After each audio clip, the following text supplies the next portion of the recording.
My mother-in-law often throws my cooked food in the trash.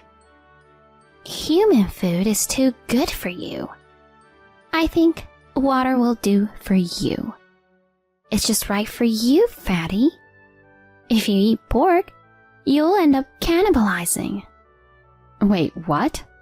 That's saying too much. Shut up. As long as I have my granddaughter, I don't need you. I'm the one doing the housework and raising my granddaughter, right? Don't you talk back to me. I feel sorry for my son for marrying a woman like you. You're not good looking. You're homely and useless. You're a disgrace to have in our family. Well, there's not a soul in this house who'd consider you family anyways. My grandchildren are like my daughters, so you are nothing to them. You can go about your business as you should, like a pig, eating leftovers so as not to cause any trouble. I have no human rights and treated with irrational contempt. Why? What have I done? The sadness that had been building up in my heart reached its limit, and large tears spilled from my eyes. My name is Nicole, and I am a stay-at-home mom. I have a husband and a daughter. Good morning, Mom. My daughter Madison is in 6th grade. I'm proud of her because she's bright, cheerful, and naturally makes everyone around her happy. Good morning, Madison. Today's lunch is your favorite. Omelets. Wow, I'll be looking forward to it. I love your omelets more than anything in the world. Yes, I'm glad you like it. Oh, by the way, I got a text from Dad last night. He said he'll be home in time for my summer vacation. That's great to hear. I'm looking forward to that too. Her father and my husband, Daryl, is currently overseas. He's an executive at his company, and he's extremely busy, so he only gets to come home once or twice a year. Madison and my husband don't see each other very often, since the assignment was made shortly after Madison was born. Even so, Madison is very attached to my husband, and he also cares about her a lot. Well, I'm off to school now. Have a good day. I'm sure she misses her father very much. Even so, Madison never whines about it, and always smiles, and makes me feel at ease.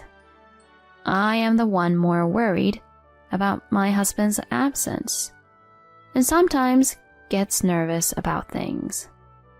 Seeing me like that, I think Madison is acting stout-heartedly because of her concern for me.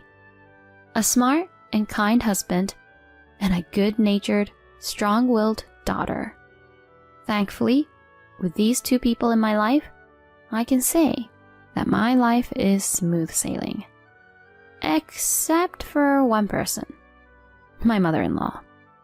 After sending Madison off, I was cleaning the room when the doorbell rang. I opened the door to find my mother-in-law, Amy, standing there smiling. Hi, Nicole. How are you today? Hello, I'm doing fine. I answered the door with a smile and gave a casual answer. My mother-in-law is a frequent visitor, and she does all the housework to the point where I have nothing to do left. I'll do the cleaning so you can sit down, Nicole. She smiles at me, but I don't miss it. Despite her kind words, I never miss the mean glint in her eyes. Before I got married, I thought that my mother-in-law was a wonderful woman. She was graceful, smart, and kind. I even admired her. But after I gave birth to Madison, I started to notice some disturbing signs. When I was confused about raising a child for the first time, and my husband's absence, she would approach me to give me advice. But then she would enter our home more and more uninhibitedly. Then she began to take care of Madison excessively. In addition to doing housework, she pushed me away to attend her open houses and acted as if she were Madison's parent. I could see that at the root of this behavior was the idea that my mother-in-law, my husband, and my daughter were family by blood. But I, her daughter-in-law, was a stranger, and she wanted to ostracize me. I could also see that she wanted to raise Madison in her own way. Hey, Nicole, I'll cook dinner here tonight so the three of us, including Madison, can eat together. My mother-in-law, who had just finished cleaning the house, was delighted to make such a suggestion. No, it's okay. I'll cook. I feel bad for always making you cook. Not wanting to ingratiate myself further with my mother-in-law, I tried to gently turn down her suggestion. But my mother-in-law said, "Don't worry about it. Madison likes my cooking anyways." She stubbornly refuses to take a step back, to let Madison think that her cooking is delicious, and to feel like she was the one raising Madison, not me. That was what she wanted to do. These days went on, and I became stressed out. I was afraid that Madison would sense the discord between my mother-in-law and me, and she would get stressed out too. Would Madison eventually be inspired by her grandmother to shun me? I couldn't help but feel anxious at the thought. At first, I tried to bear it on my own, but then I felt I was reaching my limit. I wanted to talk to my husband about it. I felt uncomfortable contacting my husband, who is a busy man, and I'm sure he wouldn't be happy to hear me bad-mouthing his mother. But I knew that my mother-in-law was probably taking advantage of the fact that my husband knew nothing about it, and that my husband was the only one who could help me with this situation. So I turned on my laptop and reached out to my husband via video call. "Nicole, what's wrong? Did anything happen?" On the screen was my husband, still looking at me tenderly. "I'm sorry for the sudden call." "It's okay. Don't hesitate to let me know if you need any help." When I saw my husband's smile, I felt relieved, and my suppressed feelings began to overflow, and I told him everything my mother-in-law had done. My husband listened to me quietly, nodding his head. "My mother was treated like that by her mother-in-law, my grandmother. I guess she thinks that you, the next generation, deserve to be treated the same way she was treated." "I see." "I know it must be hard for you, and I'm worried about how it's going to affect Madison. But I'll protect you guys." I feel a little better now that my husband understands what I was going through. Somewhere along the line, my mother-in-law started bringing gifts when she visited our house. "Nicole, here's some muffins I got from the store in front of the station, where there's always a long wait line." "Thank you very much. I'll prepare some tea now." I have no idea what she's thinking. It's so creepy. "I've been eating a lot less lately. You can have some for me if you like." "I see. Well, I'll have some if you say so." This exchange went on almost every day. She also started following me around and restraining me even more than before, asking me to watch TV together and do some baking, so I lost time for my daily walking and stretching routines. In the end, my weight increased more and more because of all the sweets and lack of exercise. And my mother-in-law's attitude changed drastically when she saw me getting fatter and fatter. One day, my mother-in-law came to our house, and as soon as she saw me, the first thing she said to me was, "Nicole, you've been gaining some weight lately, haven't you?" She looked at me coldly, as if she was looking at something dirty. Yes, I was thinking that too. I've got to go on a diet. When I replied with a friendly smile, my mother-in-law's tone of voice turned sharp and fierce. "You need to lose weight now. I can't have Daryl have a wife in that shape. Even Madison wouldn't want to have with such a sloppy mother." While I was stunned, my mother-in-law strode into the kitchen and looked at the fried rice I was making for lunch. And the next moment, she threw it into the trash. What? I didn't have time to process what had just happened. You shouldn't be eating such calorie-dense food. I stood there for a while in surprise. Then my mother-in-law's attitude escalated. One night at dinner, I looked at the table with all the food my mother-in-law had prepared, and I was mortified. While my mother-in-law and Madison were sitting down to a sumptuous steak, I was sitting down to a bowl of yogurt. What is this about? You're on a diet, aren't you? My mother-in-law said mockingly. But what are you complaining about? I'm just trying to be considerate. No, it's nothing. I'm sorry. You're taking it too easy. You're a housewife. You don't even do your own housework. That's why you're fat. I couldn't believe my ears. It was my mother-in-law who wanted to do all the housework. Maybe I spoiled you too much. I'll have you move around from now on. But even after that, I was not allowed to do housework, but was forced to do hard exercises, such as jogging 5 miles and doing 1,000 sit-ups every day. As I was getting drained from the hard workout, I realized my mother-in-law's terrible plan. She had deliberately made me gain weight. Now she wanted to force me to lose weight and put a strain on my body. How could she do such a cruel thing to me, no matter how much she disliked me? I felt so unbearable that I cried quietly by myself in the bathroom at night. Then, suddenly, Madison came.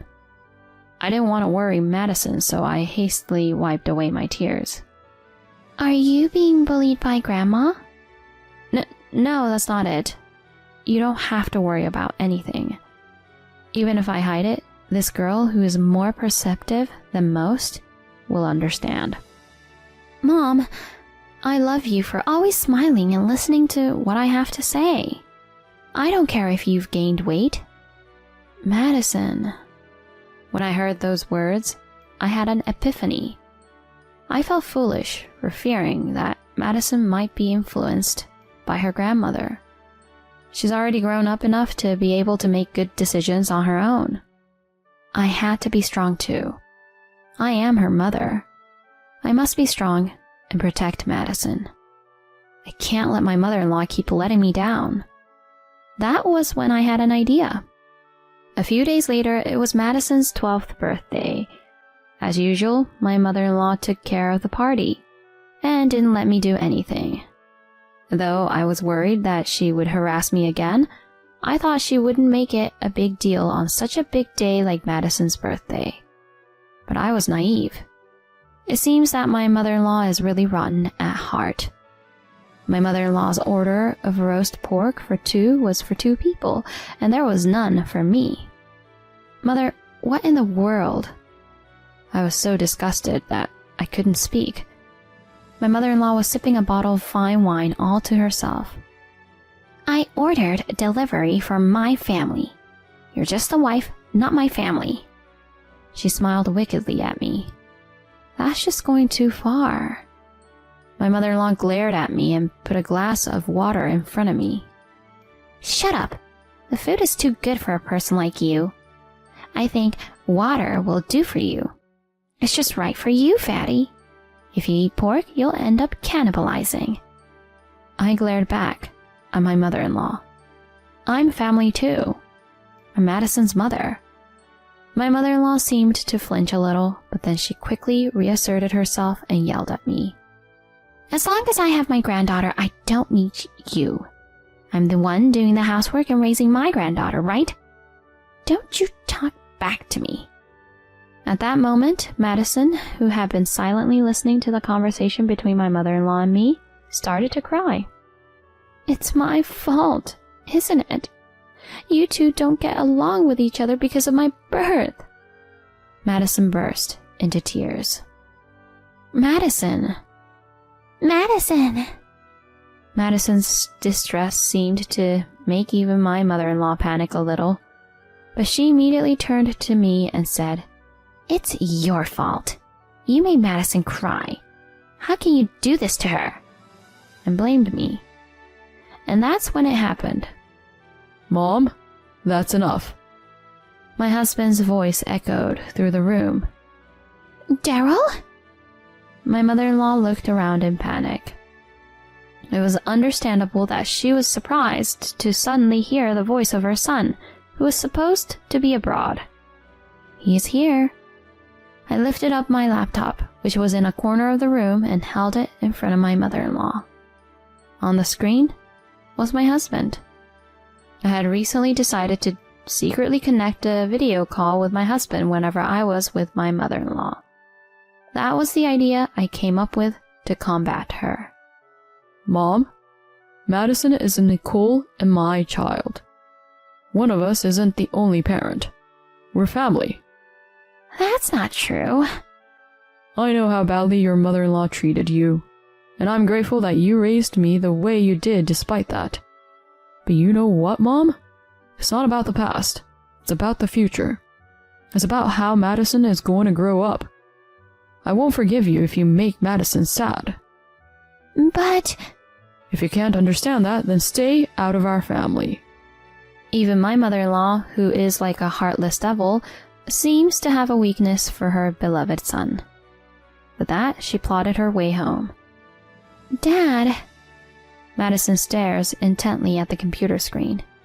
Happy birthday, Madison. I'm sorry I can't be there with you.